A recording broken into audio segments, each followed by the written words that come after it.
Thank you. Good morning. It's a pleasure to be here. Round of applause, please. One of the leaders. Yes. And my microphone Very much seems to work. Good.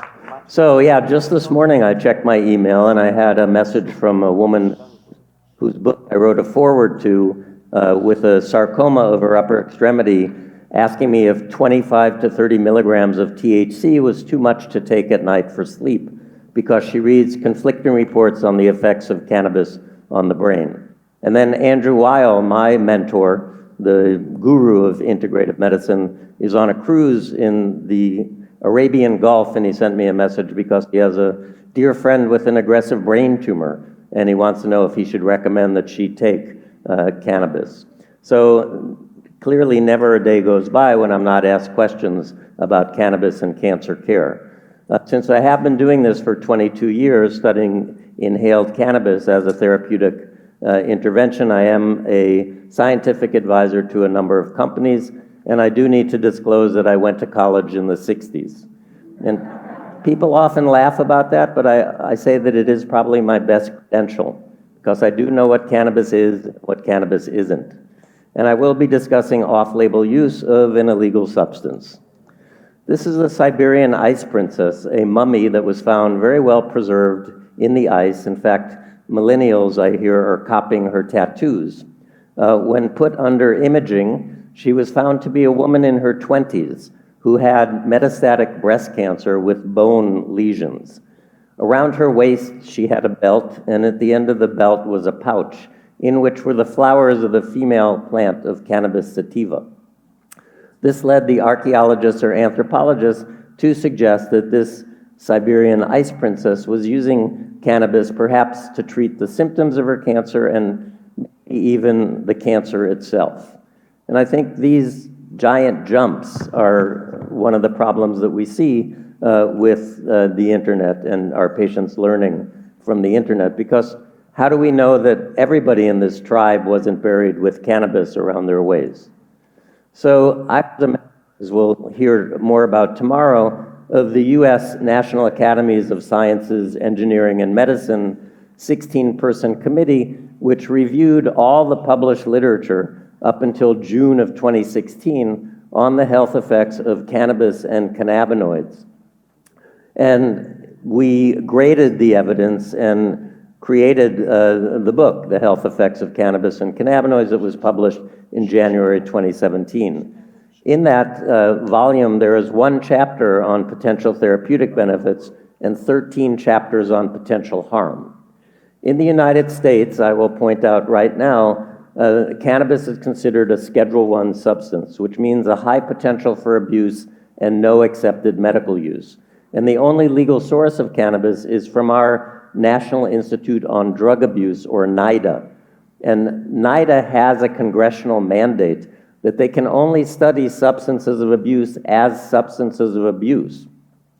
So if you want to study the potential therapeutic effect of cannabis, you must use NIDA cannabis, but they cannot fund such research.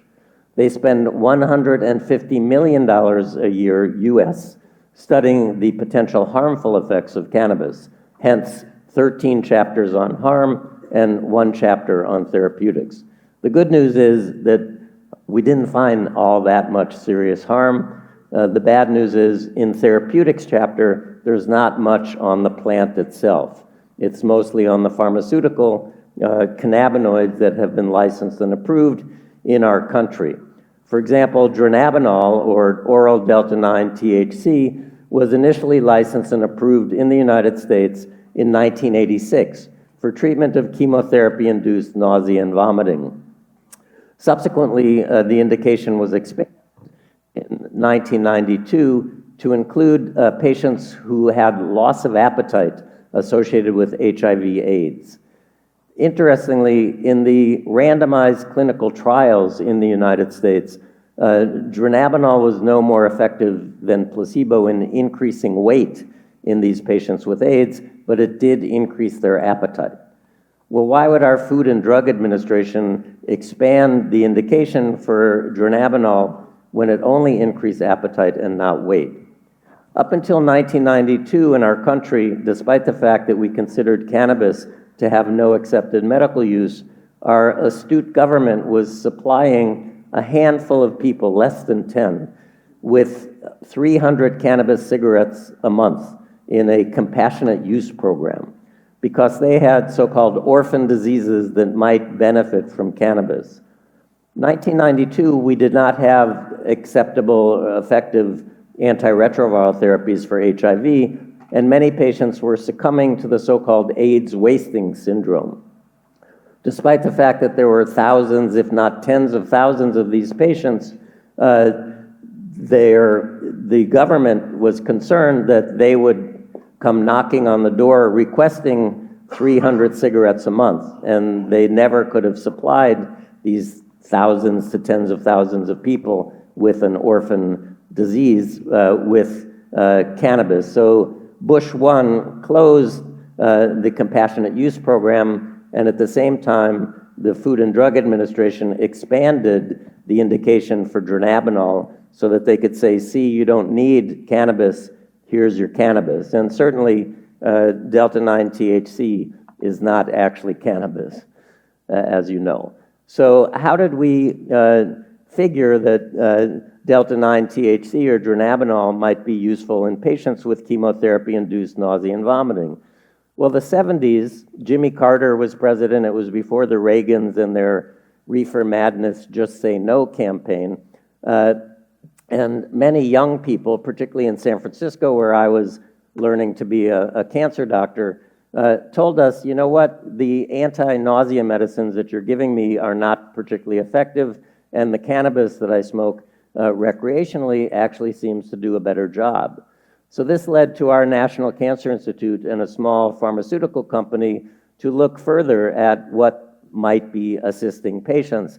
And again, it was found that tetrahydrocannabinol, the most psychoactive component of the plant, was particularly useful as an anti-nausea. And it seemed that inhaled THC was superior to oral. Certainly today we have more effective antiemetics than we had back in the 70s and 80s. But during the 70s and 80s, there were 30 randomized trials of the oral agents dronabinol and nabilone, a synthetic THC, and they all demonstrated that they were more effective than placebo and equally effective to the drugs that we had available at that time. So ultimately, THC came into the armamentarium of the oncologists. Now, many oncologists today don't really use THC that much because they say these studies done in the 70s and 80s did not look at the highly effective anti-nausea medicines that we're using today.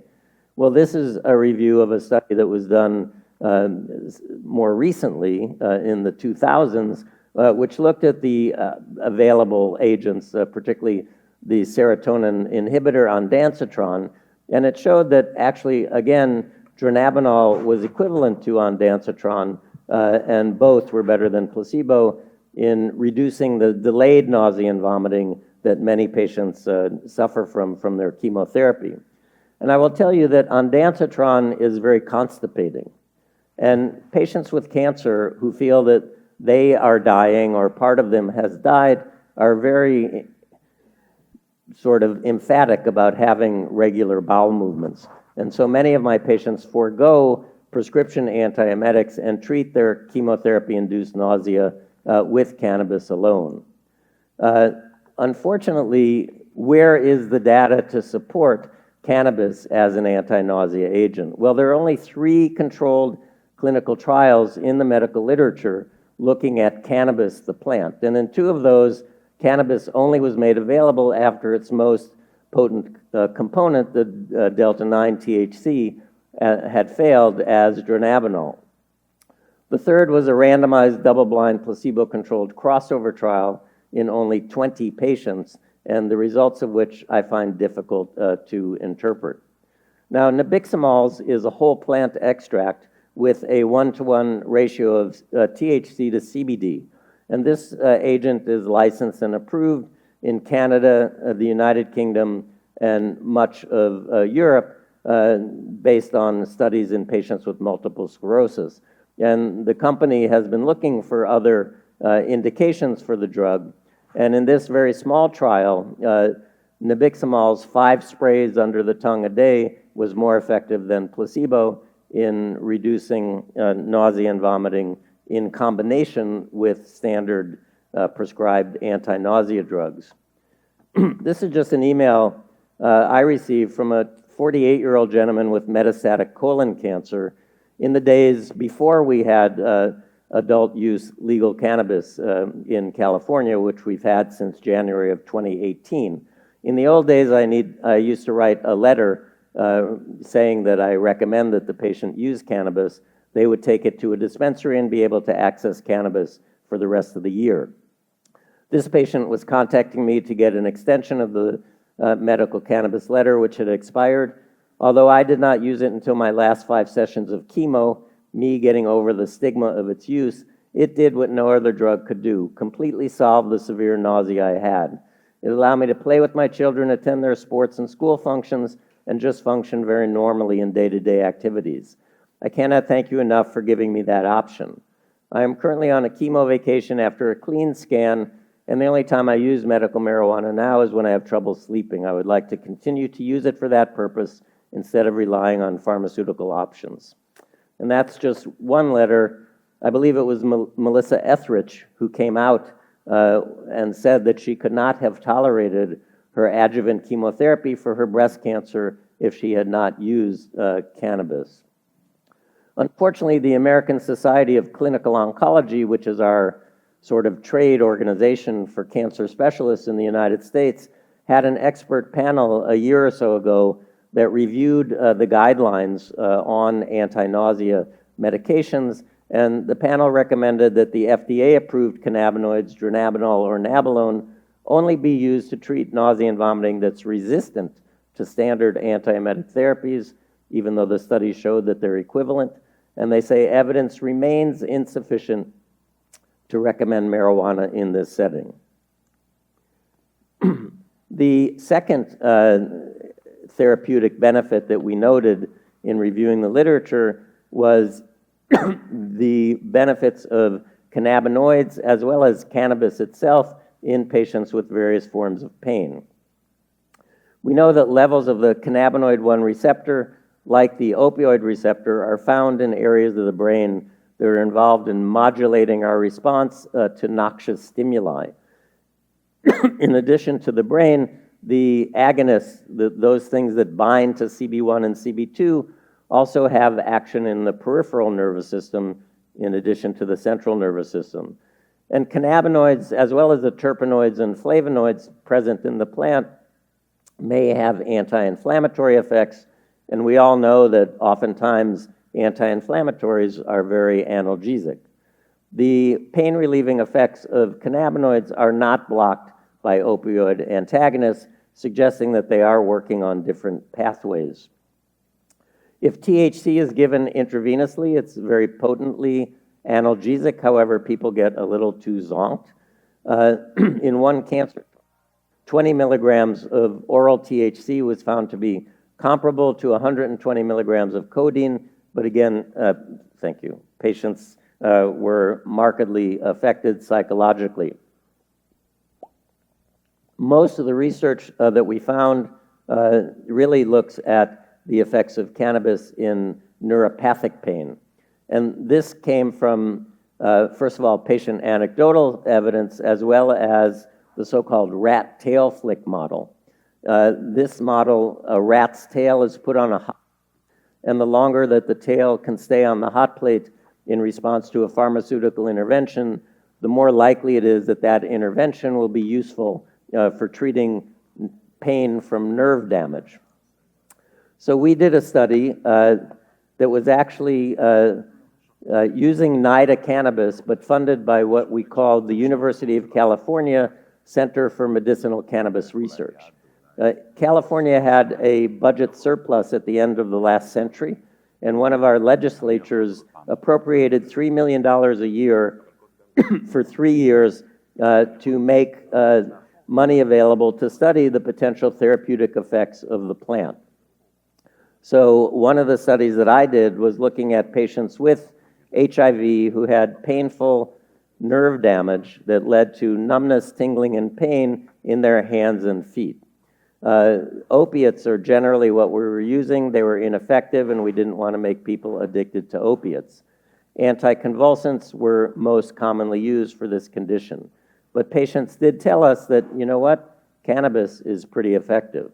And that plus the rat tail flick model data led us to conduct a clinical trial of cannabis in patients with painful HIV-associated neuropathy.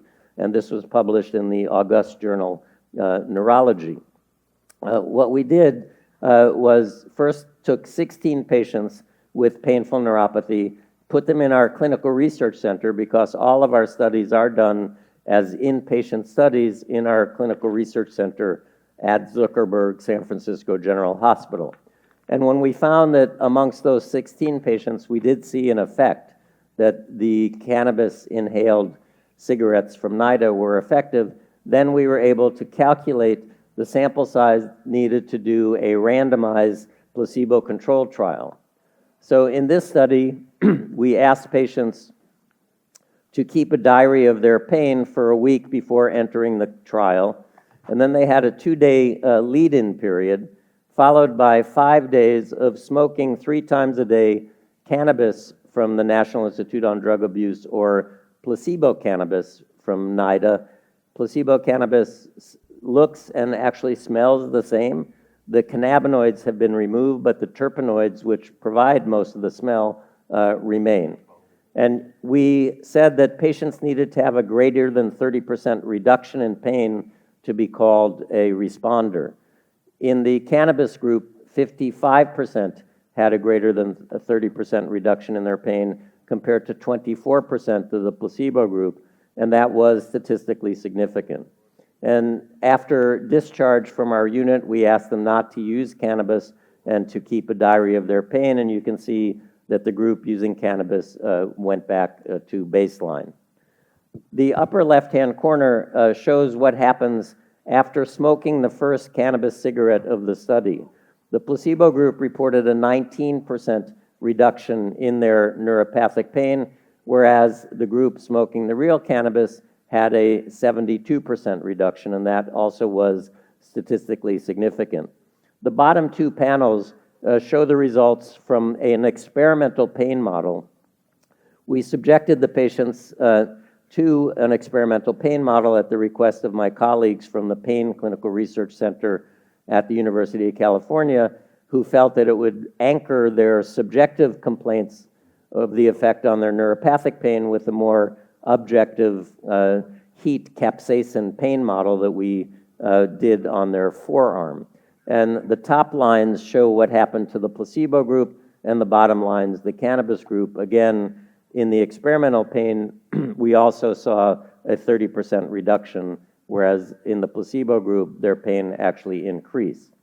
So we concluded that smoked cannabis is an effective treatment in patients with painful HIV-related peripheral neuropathy, and it was also effective in the experimental pain model.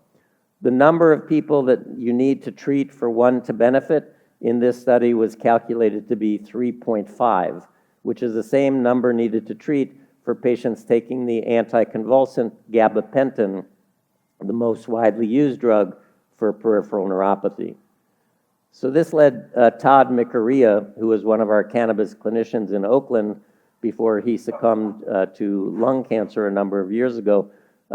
He collected these bottles from the 20th century of cannabis medicines, and after we published our paper, he sent me this and thanked me for proving what we've known for 100 years, that cannabis is effective against nerve-related pain.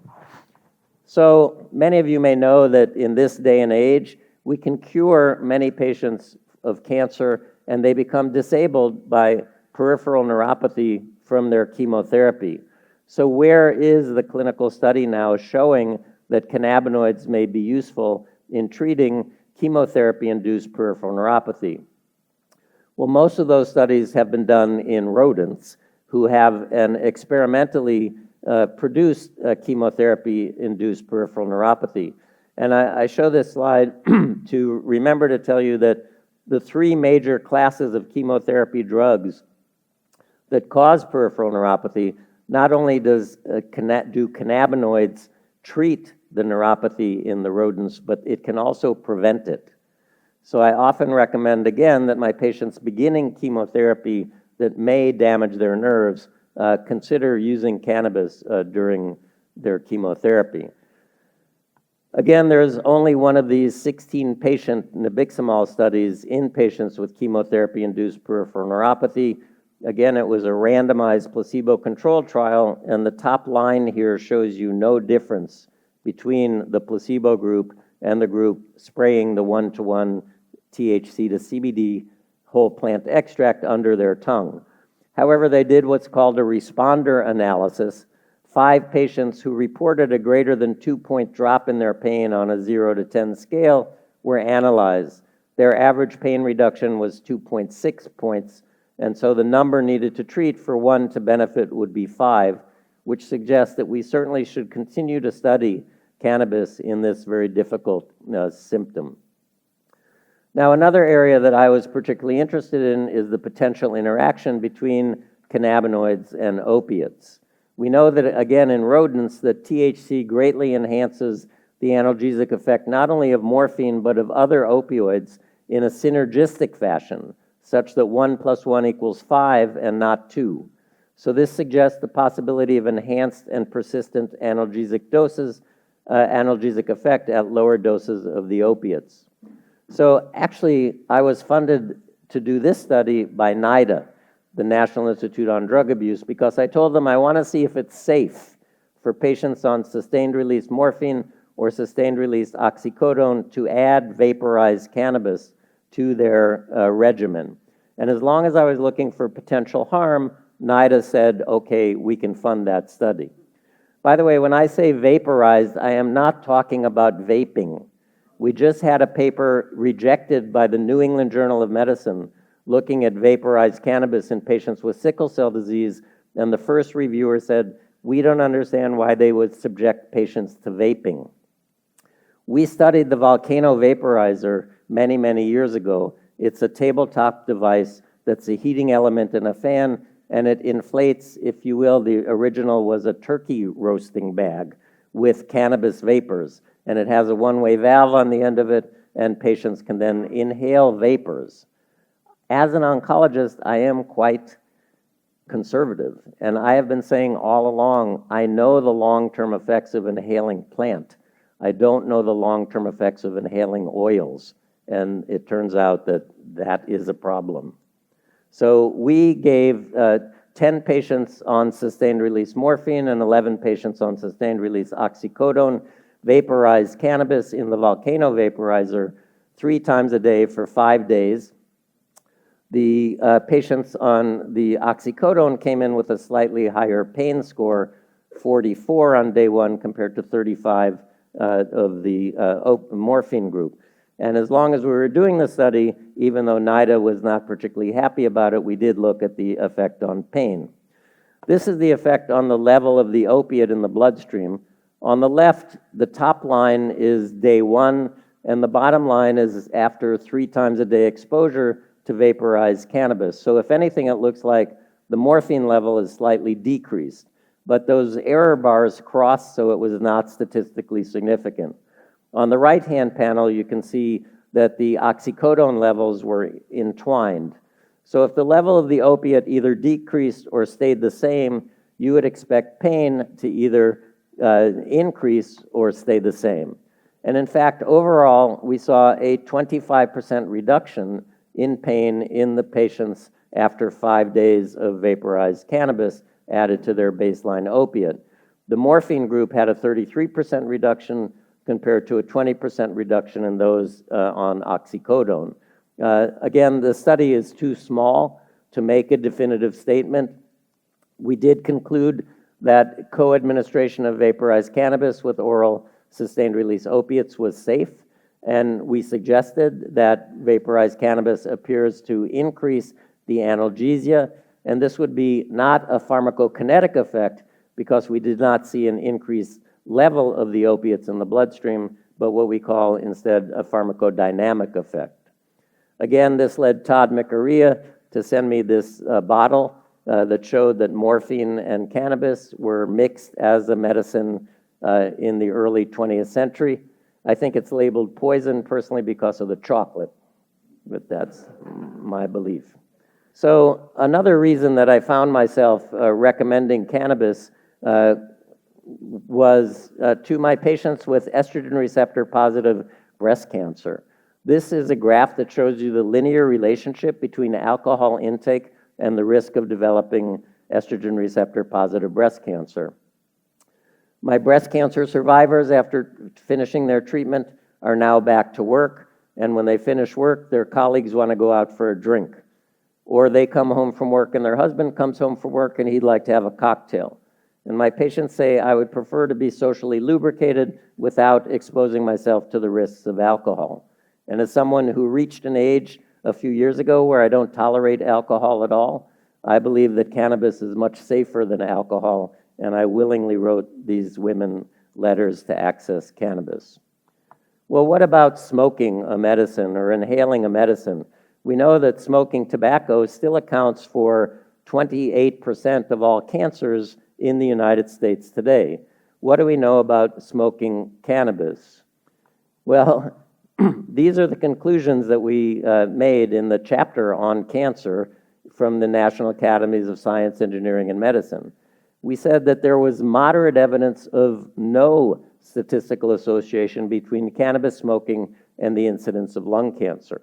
And in fact, one of the strongest studies came from Donald Tashkin, who's a colleague and friend at University of California, Los Angeles, who's been funded for 40 years by NIDA to study the potential harmful pulmonary effects of cannabis smoking.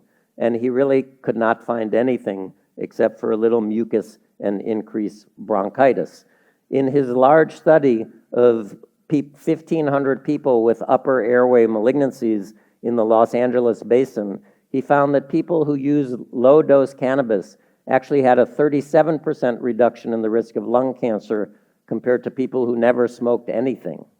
Quite shocking. There was also moderate evidence of no statistical association between cannabis use and the incidence of head and neck cancers, which tobacco smokers get quite frequently. There is limited evidence of a statistical association between current, frequent, or chronic cannabis smoking and non-seminoma type testicular germ cell tumors. Well, the committee had a visitor when we had an open session from the National Safety and Driving and Transportation Council of the United States, because people were concerned about increased risk of automobile accidents in states where cannabis had been approved recreationally. And he told us there is an increased risk, but if you do a statistical adjustment, the risk disappears. He said, who gets into automobile accidents? Young men. Who smokes cannabis? Young men. So if you do that adjustment, there's no increased risk. Similarly, who gets testicular cancer? Young men. Who smokes cannabis? Young men. So this statistical association is very similar to the association that there are increased drowning deaths in months where ice cream is overconsumed.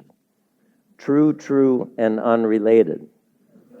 Now, one of the sponsors of this study, I won't mention any names, was a little concerned about these findings and said, are you sure? And I kept saying when we were meeting as a committee, can't we look at Jamaica? Because, Jamaica people use cannabis, as part of religion. I said, why don't we look and see if there's an increased risk of lung cancer? And they said, we can't go there. But on a phone call that we had with this sponsor who was concerned, we did find that the risk of lung cancer in Jamaicans was significantly lower than in Americans. So does that mean cannabis is an anti-cancer agent? I'm going to conclude with this discussion because as an oncologist, this for me is the most painful thing I see on a daily basis.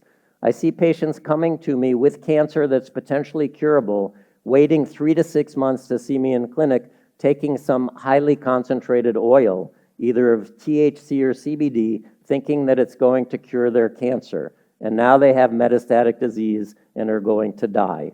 And they pay $7,000 a month for this syringe of a highly concentrated oil. I find that actually criminal.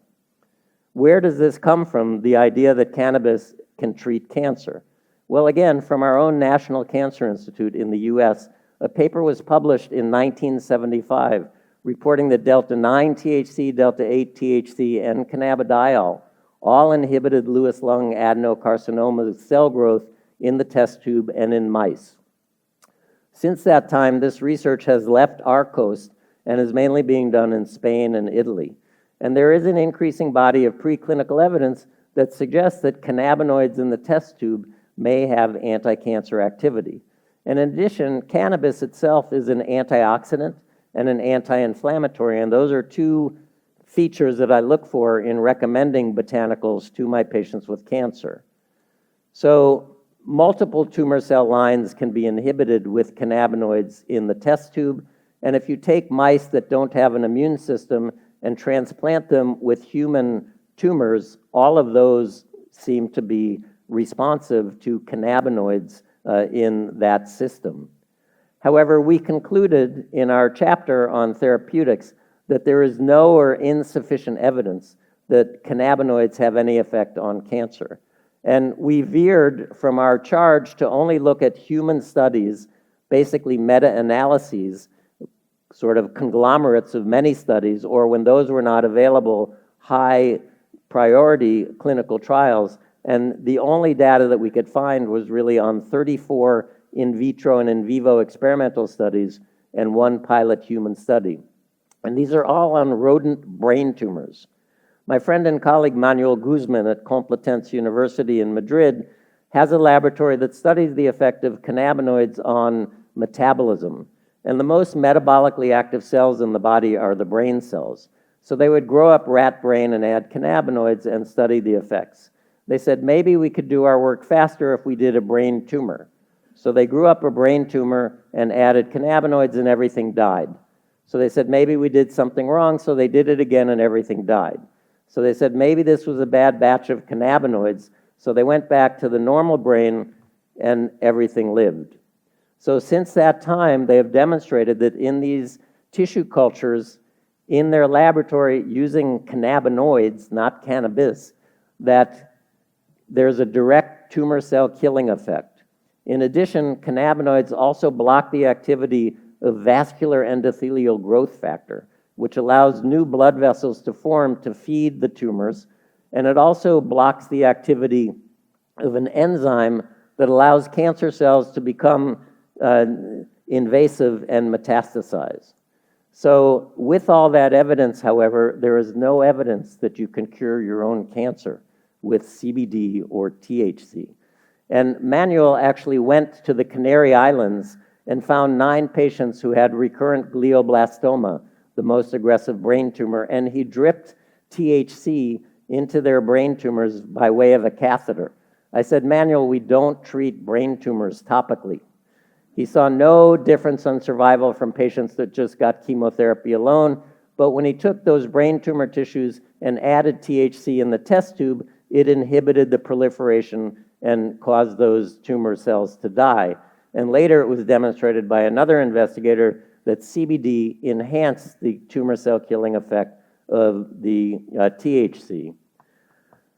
An investigator in Israel, you probably know him better than I, tried to do a study with CBD in patients with recurrent solid tumors and could only enroll 4 patients of the 60 that he was looking for.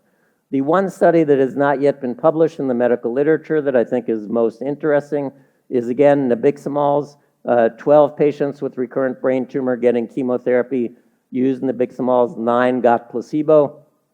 There was a superior 1-year survival, 83% compared to 53%, and the median survival was 550 days, but this has not yet been published in the medical literature. I think this area is very interesting because many different tumors express CBD, cannabinoid 1 or 2 receptors, but we don't really know what it all means. If you want information on cannabis and cancer, we publish the National Cancer Institute Physician Data Query website, and we update published data all the time. I'm often go to these conferences where people study mice where they talk about cannabis-induced euphoria as a side effect. It may be a side effect, but I don't consider it to be an adverse experience. especially in patients with cancer. So I ask, is a single treatment that increases appetite, decreases nausea and vomiting, relieves pain, and improves mood and sleep a potentially useful tool in symptom management? And I ask all of my cancer patients, what brings you joy? And the number who say that gardening to bring them joy is not insignificant. I think if you're dying or feel that part of you is dead, the ability to bring life out of the ground is a blessing. And if you can grow your own medicine, that's very empowering. So let me just conclude by this paper that was published by the Israeli group looking at cancer patients using cannabis. Their pain decreased significantly, and all of those other symptoms also improved. And of the people who were using prescription medications, including opiates, they were able to stop them or decrease their dose. I submitted this to the National Cancer Institute PDQ website, and I said, we need to publish this. And they said, no. They reviewed it at a meeting that I was not attending, and they said, we decided not to publish it. And I said, why? And they said, because it's an observational study. It's not a randomized placebo-controlled trial. And the problem is that they looked at baseline and then 6 months later, well, maybe their nausea, vomiting, pain, and everything else got better because their cancer went away. So that is one of the problems with doing observational studies, that we can't really rely on them like we can for randomized placebo controls. This is a survey of physicians in the United States, and I just show you the bottom line. Oncologists and hematologists, so the highest level of support among specialists. However, a survey was conducted among oncologists that showed 80% of oncologists talk about cannabis with their patients. 78% of the time, the discussions were patient-initiated. 2/3 of the oncologists viewed cannabis as a helpful adjunct, and 46% say they recommend it clinically, although only 30% felt sufficiently informed to make recommendations, again, bespeaking the need for more education. Although I recently wrote a paper, should oncologists recommend cannabis? The answer being yes, and I said, but I don't really believe that we need a package insert to figure out how to use this therapy. So when my oncology colleagues say to me, gee, Donald, in these days of nanotechnology and genetic therapies, why do you continue to study a plant? I say it's to get us back to the roots of medicine. And with that, my time is up, and I thank you for your attention. Please, a long round of applause for